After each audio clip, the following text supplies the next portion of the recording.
Hello? Is this on? Can you? Yes. Hello, welcome to this book fair session with author Martin Amis. I'm Patrick Nellis. I'm with the college, and I'll be up here for about 30 more seconds. Just need to remind you to turn your cell phones down to vibrate or off during the session. And we have about 30 or 40 minutes with the author, and we can take some questions and answers when he is ready for that from the microphone in the center. And we'll need to conclude at about, 11:45 or 11:50 so that the next session can set up. So I'll be keeping time over here on the side. And we need to thank Friends of the Book Fair and Blue Florida and Miami-Dade College as some of our major sponsors. Martin Amis will be autographing books following this session in the red autographing area that's down the escalator to your left after this session.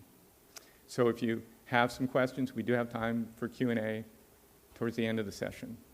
And let's see. Now I have Chauncey Mabe, formerly the book editor of the Sun Sentinel, who's going to introduce our author. Thank you.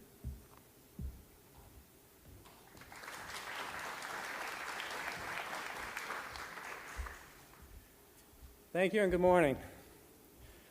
I love the Miami Book Fair, don't you? Where else can you see so many writers of so many stripes from so many countries in such a short period of time? For example, I met Martin Amis here at the book fair more than 20 years ago. I knew him at that time only by his reputation as an extravagantly angry young man of British letters. Later I learned, as I read his books, that Mr. Amis is a leading member of a distinguished cohort of British novelists, journalists, and critics that includes Ian McEwan, Christopher Hitchens, Julian Barnes, and Salman Rushdie, among others. He is also that rare thing, the child of a great writer who is himself a writer of distinction. His father being Kingsley Amis, arguably Britain's best comic novelist of the post-World War II era, or as I think of it, the best comic novelist between Evelyn Waugh and Martin Amis. Mr. Amis has published 13 novels. The first, The Rachel Papers, was praised as a ruthlessly brilliant comedy, and it won the 1974 Somerset Maugham Prize for Best Novel by a writer under the age of 35. From the beginning, Mr. Amis has divided critics and readers. Most would probably name London Fields, The Information, and Money, the so-called London Trilogy, as his crowning achievements. I certainly would. But I also gave his 2003 novel, Yellow Dog, a rave review. I stand by that today. Everyone else was wrong. In any case, the novels of Mr. Amis share an acerbic wit, the blackest of comedy, and above all, the propulsive creative energy of their language.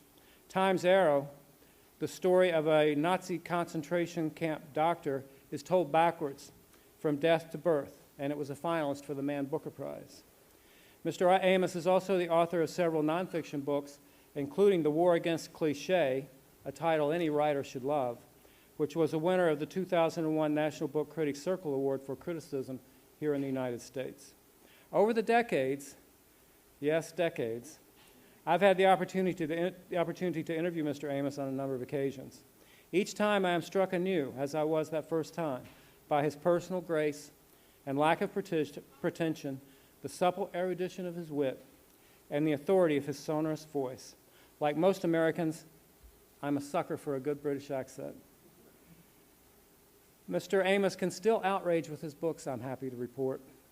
His latest novel, Lionel Asbo, State of England, outraged some in the UK because of that subtitle, State of England, in concert with the story of a lower-class thug who wins the lottery and behaves badly. It was viewed as a comment on England. And it did not help that about the same time, Mr. Amis moved to Brooklyn. But then Mr. Amis has always had a large and appreciative American readership. He once told me how much he enjoys coming to Miami. It's good there, he said.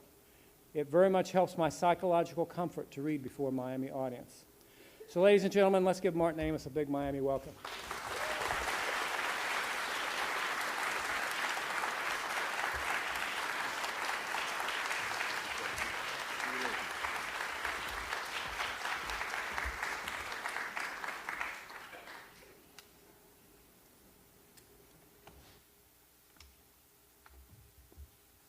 Good morning. Thank you all for coming. So it's not the first thing you want to do at 11 o'clock in the morning. Well, I congratulate you. You have avoided having electing a president who looks like a religious porn star.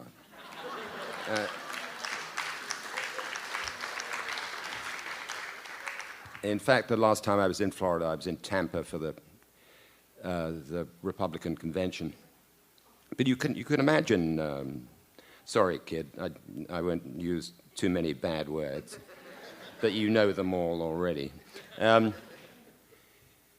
You can imagine him as a religious porn star,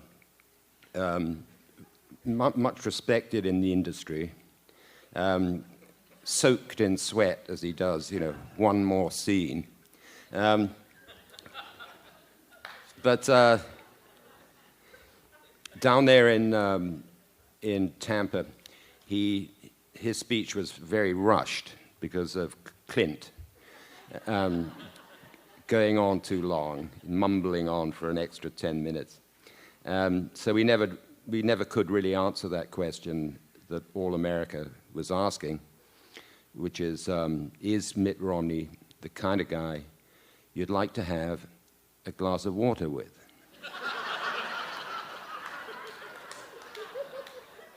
And the answer is no. Interesting that apparently the presidency does depend on whether you want to have a glass of beer with the candidate. And when George Bush won the first time, it was because Americans felt they'd like to have a glass of beer with him. But he's the kind of guy you could have a glass of beer with. But in fact, he's the kind of guy you can't have a beer with, because he's a dry drunk who forswore alcohol decades ago. So this illusory idea of having a beer with the president, you'd think that would have slackened its hold on the American people. Romney, I wrote that Romney should be disqualified from running for president. Indeed, as Carl Lewis, the great sprinter, said in London, that Mitt Romney was the kind of American who shouldn't be allowed to have a passport. I mean, if you can't get in and out of London without offending everyone, and then you go to Jerusalem and offend everyone there, and sitting next to Sheldon Adelson at a fundraiser at the King David Hotel in Jerusalem, a casino billionaire. Now, you'd have to rack your brains to find anyone as disreputable as that. Perhaps if he'd had Larry Flint sitting on the other side of him. But I'll sort of work my way around to this. The trouble with him is that he's religious, but it's not a proper religion. It's a quackery that dates from 1830. Whatever you think of their doctrines, you must respect the continuities represented by the great monotheisms. Islam has 15 centuries behind it, Christianity 20, Judaism 40. And then Mitt's religion has got, let's think, 190 years behind it. And it's a real disqualification, I think. The first prophet of Mormonism, Joseph Smith, had 86 wives, the youngest of whom was 14. And the second prophet, Brigham Young, had 70 wives. Now, this inculcates in believers in Mormonism a slight inequality between the sexes, does it not? And we may remember that the sympathies of the Mormon Church were with the South in the Civil War, and intelligibly, because they too were dealing in slaves, except they were women. And if you wanted to hire 5 laborers, you didn't hire 5 men, you married 5 women. And it was not until the 1970s, I think, or even before another revelation divulged the fact that black people have souls. Can you have a president with those roots? And Romney was, by that time, sort of 35 years old. But I think the main disqualification is that, not to put too fine a point on it, he's a hick. How can he bestride the ocean going from the great capitals around the world when he thinks, for instance, that the biblical Garden of Eden was located in Missouri? At the convention, it was nice to see his vice presidential pick, Paul Ron. Now, I know that should really be Paul Ryan, but it's very easy to mix them up because both Ron Paul and Paul Ryan are fans of that worthless novel, Atlas Shrugged, by Ayn Rand.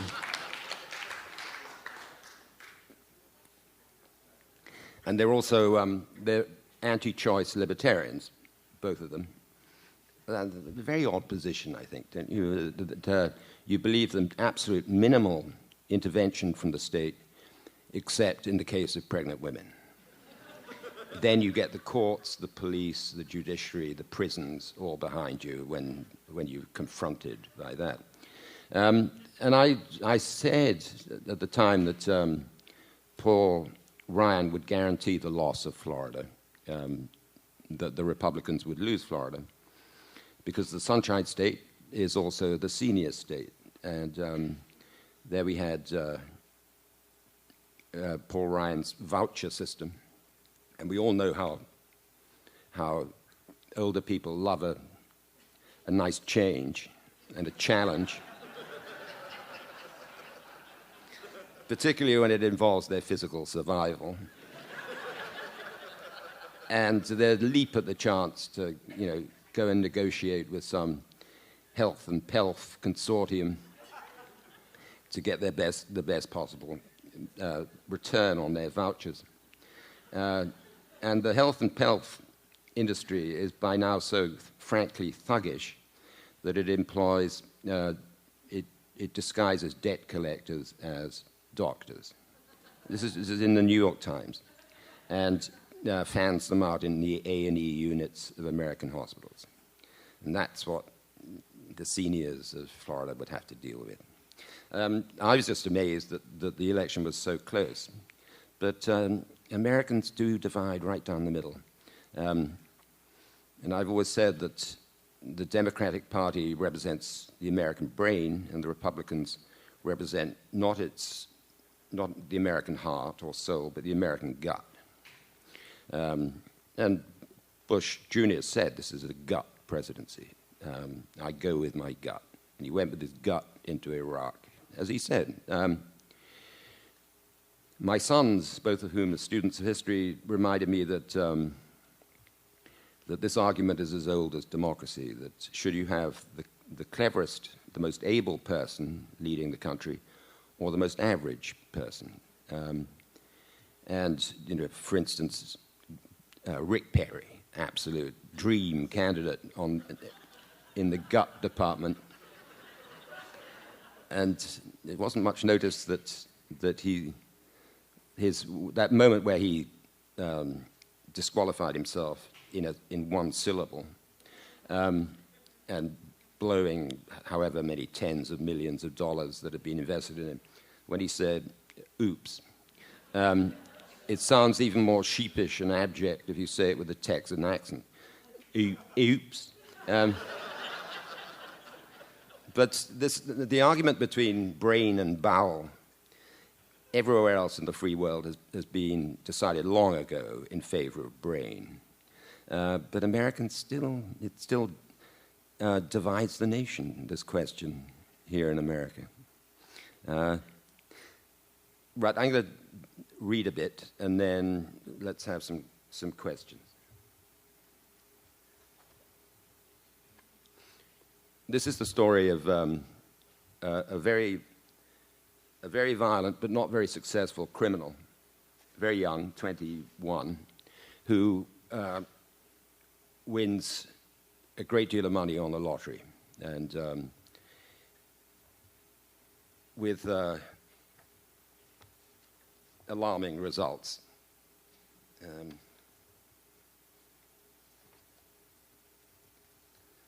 hang on, they're going to fade.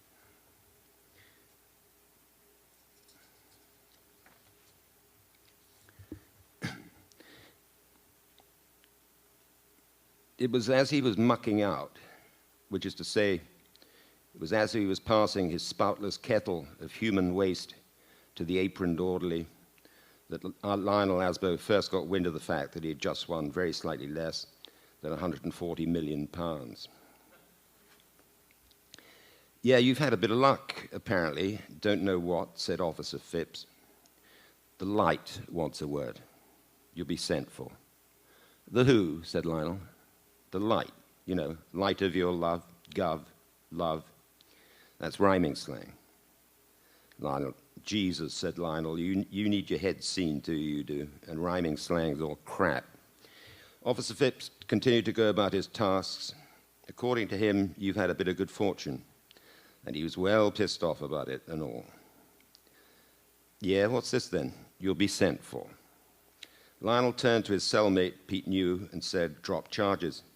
Look like they've seen reason and dropped charges. Yes, Lionel, could very well be, said Pete New. Stalwart Prison was a remand prison for those awaiting trial or sentence, and its inmates were banged up on a colourful array of charges, banged up for non-payment of alimony, banged up for serial rape, banged up for possession of marijuana, banged up for knifing a family of 6. Well, let's hope so, Lionel, said Pete New. Pete New was banged up for having a fat dog. Banged up for having a fat dog, said Lionel on his first day there. I know, said New, sounds stupid. Yes, well, 12 reprimands and 5 final warnings from the social. Tinkerbell, New's basset hound, was 14 stone. She could only sleep and eat. She lay there on the mattress with her limbs splayed out flat. She has to be turned, see, Tinkerbell, or you try, and she creates. She makes a right old racket, and then the neighbors. Lionel said, what do you have a dog for if you let it get into that state? You ought to give it an appropriate diet. New shrugged humbly and limped back to his bunk. He had his left leg in a light cast. Pete New had managed to snap a ligament while watching TV. 11 hours in the same position. And when he readied himself to get to his feet, he heard it pop. You snapped the ligament watching TV? I know, it doesn't sound too clever either. You want to brush up your ideas, mate. Well, you know how it is, Mr. Asbo. Call me Lionel. He gets out of prison and checks into the most expensive hotel in London and asks his brothers to come to dinner. He has 5 brothers, and he's the youngest, and they're all terrified of him. And his brothers are called John, Paul, George, Ringo, and Stuart, after Stuart Sutcliffe, the forgotten Beatle.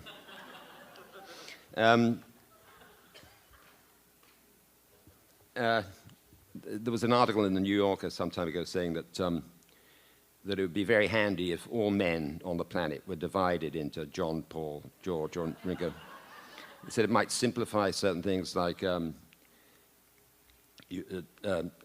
lawyer could say, I suggest, Your Honor, that this was far too complicated a crime for a Ringo to commit.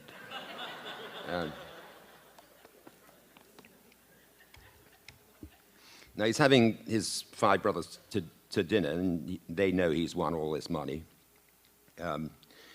But some things you need to know about Lionel is that if you ask him for any money, for anything at all, he'd never give it to you. In fact, he'd hit you rather than accede to that. And the other thing is that Lionel hates his mother. And he hates his mother because of his brothers, because they're all of different ethnicities. So if you've got to put yourself in the place of Lionel, installed in a high chair, looking up and seeing this sort of zoo of brothers. They've all got different fathers, and it makes Lionel think that her morals are suspect. So anyway, there they are at dinner, and Lionel gets things going by saying, "How do you get an upper-class chump to burn his face?" Go on then. Phone him when he's doing the ironing. An upper-class chump goes into a pub with a... "Excuse me, sir, are you ready to order?" said the bearded waiter for the 7th or 8th time. And the bearded waiter, though young, was, as Lionel saw it, an upper-class chump. "Hang on," said Lionel. An upper-class chump goes into a pub with a heap of wet dog shit in his hand. He says to the barman, "Look what I nearly stepped in."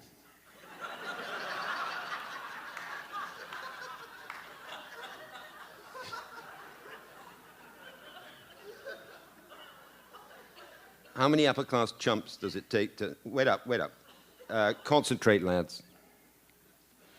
They were dining in the Grosvenor Grill. It was now just after 10. Lionel said, "Well, it stares you in the face, doesn't it? Steak and chips." "Plain as day," said John. "Open and shut," said Paul. "Common sense," said George. "No-brainer," said Ringo. Stuart on this occasion was silent, but then Stuart hardly ever said anything anyway. "That one'll do," said Lionel, pointing to the filet mignon. And did these young men, evenly spaced round the glistening ellipse of the white tabletop, did they resemble a band of brothers? No. They shared a mother, true, but Grace Pepperdine's genetic footprint was vanishingly light, and the boys were all duplicates of their fathers. So John, 29, looked Nordic. Paul, 28, looked Hispanic. George, 27, looked Belgic, or Afrikaans, and Ringo, also 27, looked East Asiatic. Only Stuart, 26, and of course Lionel, looked English, though Stuart was in fact half Silesian. John, Paul, George, and Ringo, at any rate, wore the same threadbare zoot suits and had the same hairstyle, slashbacks with long sideburns that tapered to a point. "How would you like that cooked, sir?" "Cooked," said Lionel. "Just take its horns off, wipe its ass, and sling it on the plate. And bring all your jams and pickles and mustards. Us against the world, eh, lads?" It did not escape Lionel's notice that when he went out for his tri-hourly smokes, he always returned to 5 strained faces and a sudden stoppered hush. And he knew all about their difficulties, John, Paul, and George, with their bad debts and cramped flats, their shattered wives, their rioting toddlers, Ringo with his decayed on the dole, and Stuart, who alone could probably look forward to some kind of pension, sharing a bedsit with a bus conductor in SE 24. Now Lionel invited the company to raise their glasses. He thought that everything was coming along quite nicely. You've got to remember he's a sadist as well as, and quite a clever sadist. "Why did the upper-class chump cross the road?" he resumed. "Go on, then." The brothers had had between them 48 gin and tonics. Lionel spent the day getting outfitted by tailors and drapers and jewelers and furriers up in his suite. So the conversation includes things like, "I spent 12 grand today," said Lionel, "on guess what?" "What?" "Socks." "Us against the world, eh, lads?" And drawing their attention to how much the wine costs. "See that?" said Lionel, tapping the label of the Chateau Latour Pauillac. "That's the vintage, the date. And guess what? Give or take a tenner, it's the same as the price. We'll have one each. Us against the world, eh, lads?" Now, he calls for the bill around midnight, and they stroll out and into the garden. "There's tension in the air, lads," said Lionel, as he followed the fairy lights of the garden path with his brandy balloon and his cigar. "Bound to be. I mean, look around. This ain't distant. This ain't KFC, Kentucky Fried Chicken. Everything's different now." Lionel heard the gulp of 5 Adam's apples in 5 shriveled throats. "Tension," he said. "It's only natural. You kid brothers been tipped the wink by Lady Luck, and you asking yourself, what's he going to do for his own?" Lionel heard the soft seethe of 5 intakes of breath. "John, Paul, George, Ringo, Stuart, your lives are about to be transformed." Lionel turned.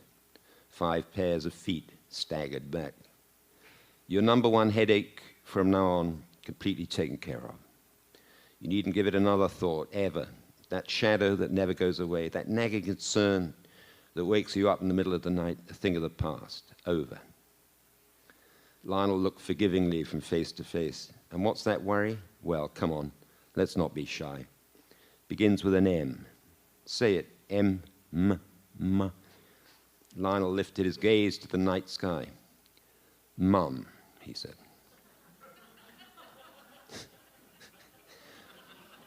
The brothers as pale, still, and silent as the statues. "Mum, Mum, our Mum, in her declining years."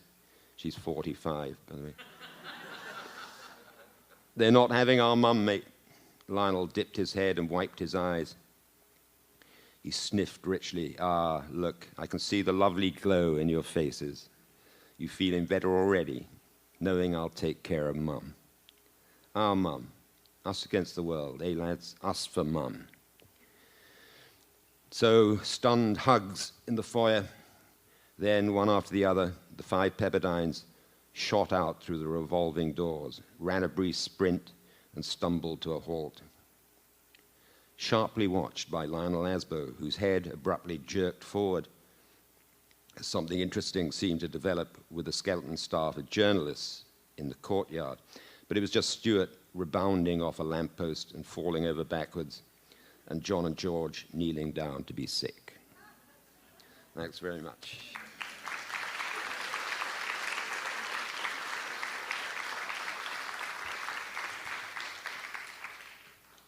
And I think now questions.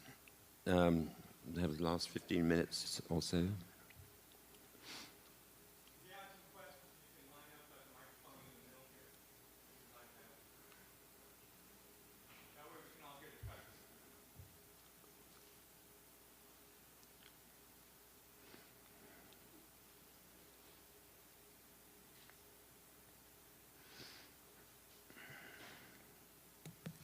Hi, I loved your book and would like to know what happens with Desmond, but I have a different question. Your dad was one of the folks who carried on the James Bond series, and I'm just wondering if you have an ambition for that. If I have? An ambition to do that. No, I don't. And I thought it was, my father was indulged his interest in Ian Fleming to a ridiculous extent. He wrote 3 books about or around James Bond, a novel, a book of criticism, and a sort of spoof-type book about how to be Bond, how to act like Bond, sort of one-upmanship kind of book.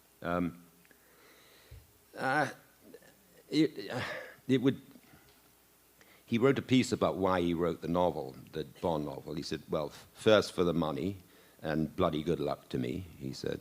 And I can see how that might be tempting, but it would very much go against the grain with me to write in another voice. In fact, to write with any kind of restriction or constriction at all.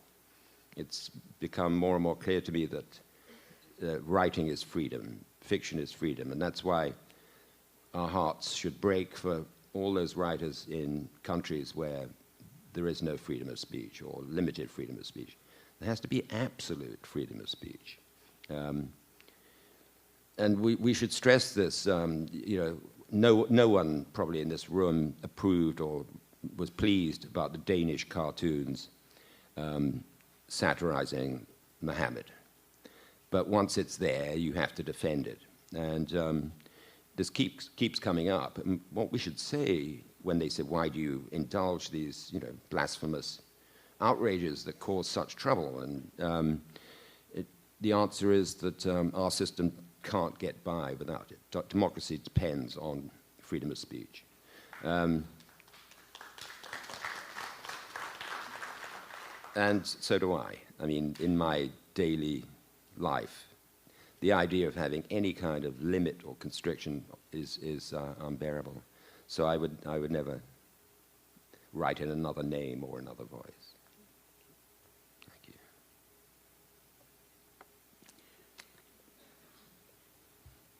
Good morning. You've been a shockingly good writer for a very long time. I was wondering if you could talk a little bit about your writing process and maybe how it's changed over the years. Sure. Writers are always amazed that people are so interested in this. How hard do you press on the paper when you write? But I do see, I think it is. It's the writing process has got stranger and stranger in my assessment of it. You start and you're young and stupid and brave and you just get going. And anyway, it was what my father did. So it didn't seem like a very exotic business. And I was 23, you just get on with it. But over the decades, you have time to think about what it actually involves. And Norman Mailer wrote a brilliant book about the novel called The Spooky Art. And I'll say a bit about that later. I mean, you as a daily thing, you go down there after breakfast, and in my case, you come up again around 7. And I count that as being alone in my study is work, because often you're not writing, you're picking your nose and scratching your ass and gazing out of the window. A lot of writing is waiting. And now I'm so used to that. I mean, in the old days, if I came up against a difficulty in a novel, I would sit at my desk and work up a sweat and try and get past it and try and write my way through it. And that's, I now see, completely mistaken. What you do is you get up from your desk. In fact, your legs take you from your desk. And you go sit somewhere else and you read a book. And then it just suddenly, 1 day later, 1 hour later, 2 days later, sometimes you need to sleep on it, dream on it a couple of times, your legs will take you back to your desk because it's fixed. And I can now almost tell as I walk away from the desk how long it's going to need. But it's all subconscious. It's all the subconscious. To such an extent that I sometimes think I can just lie in a hammock all day with a bottle of wine and let my subconscious write the book. But you can't do it with work of mind, not with conscious work of mind. And you realize it's all like that. An idea materializes. It may be something, very often is something you've seen in a newspaper or overheard at a bus stop. But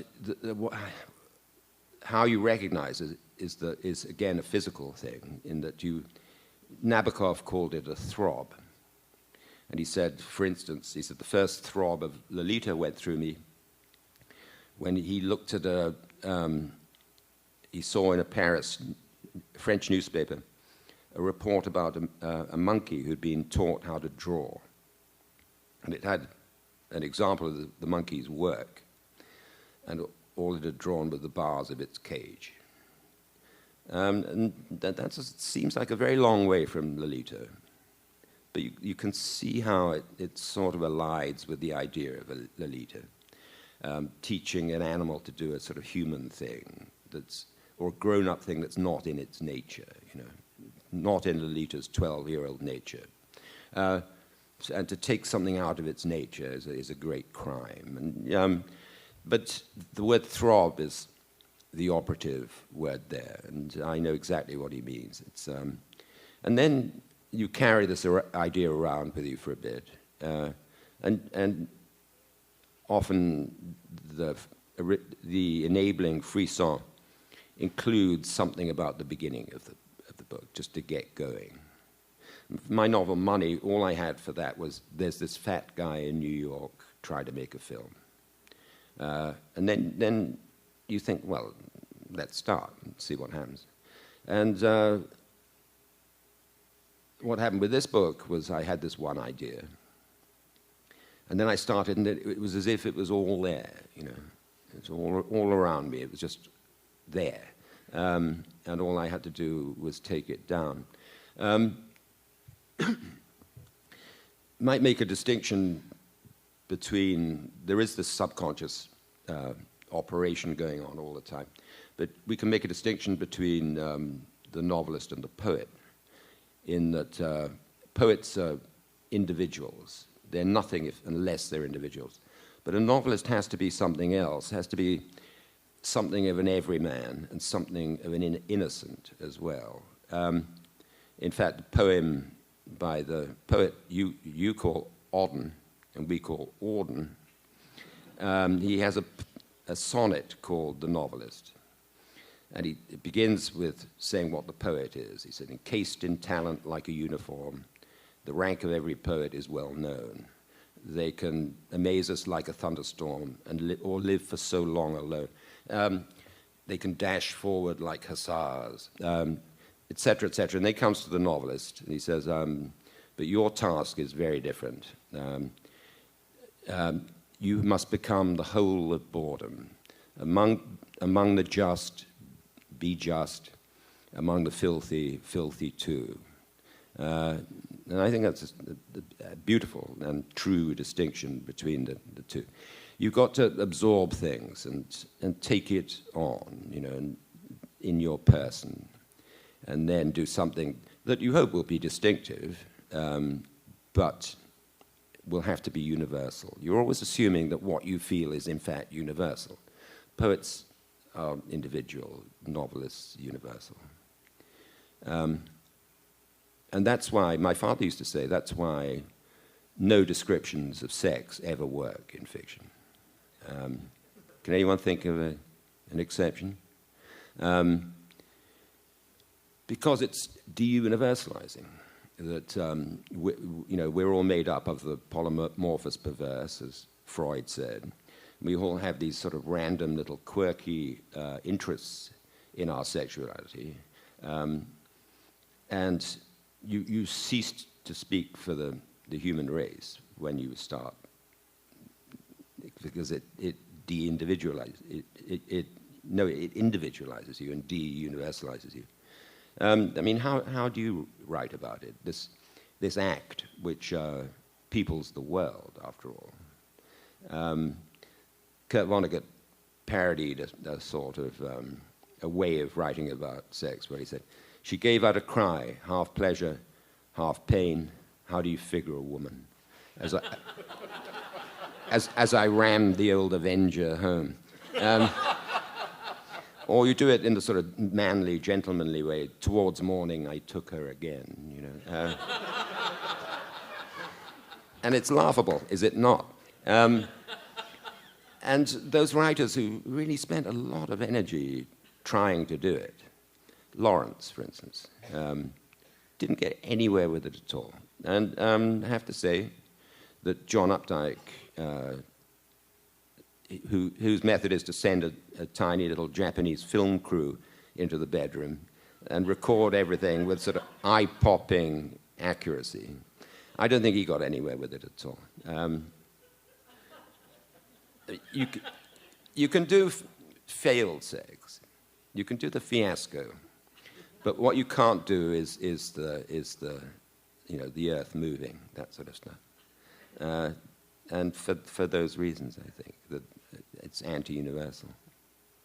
Not that, funnily enough, I just thought not that there are any good poems about sex either, but that's another question. Thank you.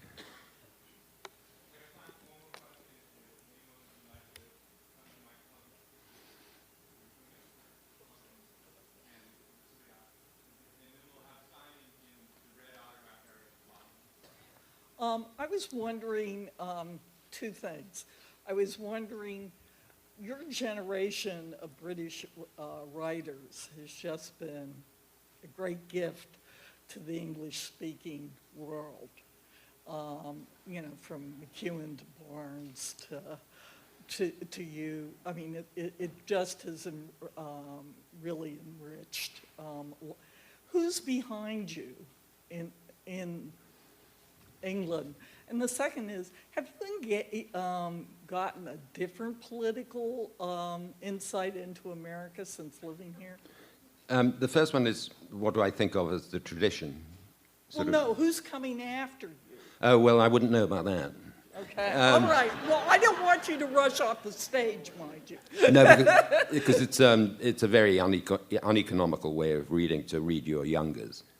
Read this, you know, the sensational new novel by a 26-year-old. Seems to me the depth of frivolity, because they haven't stood the test of time, and time is the only value judgment possible is that made by time. All the other stuff is just rhetoric and a crapshoot, basically. And time does decide these things. And if you last a century, that's a very good indication of merit. So I read dead people, recently dead people. And sorry, your second question was? Have you gained any new insight on us living here? Well, my first wife was American, and my wife is American, and 4 of my 5 children are half American. Mm-hmm. So and I lived for a year in Princeton when I was a 9-year-old. Mm-hmm. So I quite feel that I soaked up a lot of America. But in the year and 2 or 3 months that I've been living here,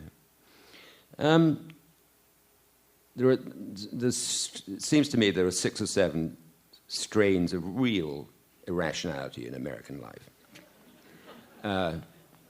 Your health care system is laughable and terrifying. And to have, what is it, a fifth of Americans without health insurance, that is demoralizing for the whole country. People terrified of getting ill. Now, I'm terrified of getting ill. So are we all. But the idea that it's a double disaster when you get ill is atrocious, I think. And I said that to John Updike in a hospital once. It was Massachusetts General. He was there to have a wart cut out of his hand. And we did a long interview in the cafeteria. And I was looking around saying, this is terrible, this system you have. You know, people strolling around shopping for longevity. And he said, oh, no. He said, it would be very un-American to take away your discretionary powers about something so important as your health. Very un-American. And fascinatingly, he writes very well about hospitals. And there's a beautiful story called The City that takes place in a hospital. Someone taken ill while they were on a trip. And the internal moral standards of that story bristle against this American system. You know, as a citizen, John Updike can say that and mean it, but as an artist, he is repelled by this. The doctors look in and say, "How are you?" And then when you get your bill, it says, you know, $10,000 for visit. You know, getting money into that system. Getting profit into the health system is a disaster. And you Americans pay about 50% more than all the other advanced nations for your health for that reason. Another thing that strikes me is how weird Americans are about money in general. I was talking about this with Sid Blumenthal, who used to work for Clinton, and he said, well, this is it, you know. Take a single cent from an American, and that's that. And that's why you're so weird about taxation. I don't really understand it. I mean, it's positively exotic the way Americans feel about money. That modest figure that, in fact, only 10% of Americans think that the rich pay too much tax. 90% think they should pay more. But who was that 10%? And I had it explained to me by an American. He said, you see, those are the Americans who are poor, but still think they're going to get rich. And when they get rich, they don't want to pay any taxes either. And really, all Romney had as a credential, apart from his decent 4 years in Massachusetts, his such charisma as he had was all derived from having made a lot of money. And even he is sort of up the ass of Donald Trump at these events, saying, you know, I did pretty well in business, but that guy over there, you know. And there's a sort of shamelessness about it that I don't think exists anywhere else. Money is a dirty subject in literature. It's also, you know, radix malorum est cupiditas. That's the slogan of the Pardoner's Tale, which is, I'll just tell you briefly what it is, because it's a great story. Three men in this medieval times, in age of plague, three men go looking for death. They say, where is death? We're going to kill death. And an old man says, death is over in that field over there underneath that oak tree. And they go there, and there's a big pile of money. And they're not very nice guys, and they exult about this. And then they agree that one of them goes to the village to get some wine and food, and then they'll divide it. And as the guy goes to the village, and the other two say, when he comes back, let's kill him, and then we'll have half of this and not a third. And he comes back, and they kill him, and then he says, now, brother, let's have a drink, and they drink the wine, and it's poisoned. So all you've got is a pile of gold and 3 corpses. And the great connections in myth between money and compost heaps and rubbish bins and toilets. So it has this sort of freight. The only novelist who's taken this on in America is Saul Bellow, who said that money has been able to survive its identification as the root of all evil. Money doesn't care. And he said it's now got to the point where the sort of, if you're so smart, how come you ain't rich idea is so ingrained. And he tells the story of a Roman emperor who put a tax on the sewers. And when reproached about this, he says that this was a sort of dirty thing to do. He says, pecunia non olet, money doesn't smell. And Bellow wrote, money is the only thing that doesn't smell. No. Everything else stinks except money. And if you come from England, whenever money comes up, people get a bit sort of, they crinkle their noses, they sort of turn away, and you don't talk about earnings and that kind of thing. But in America, there's no inhibition about it. And it does just seem eccentric to me. Thank you. Probably. I'm going to have to ask you to ask at the autographing area if you don't mind because of the time, but if you don't mind. So thank you, Martin Amos. And he'll be signing books at the red autographing area downstairs to your left.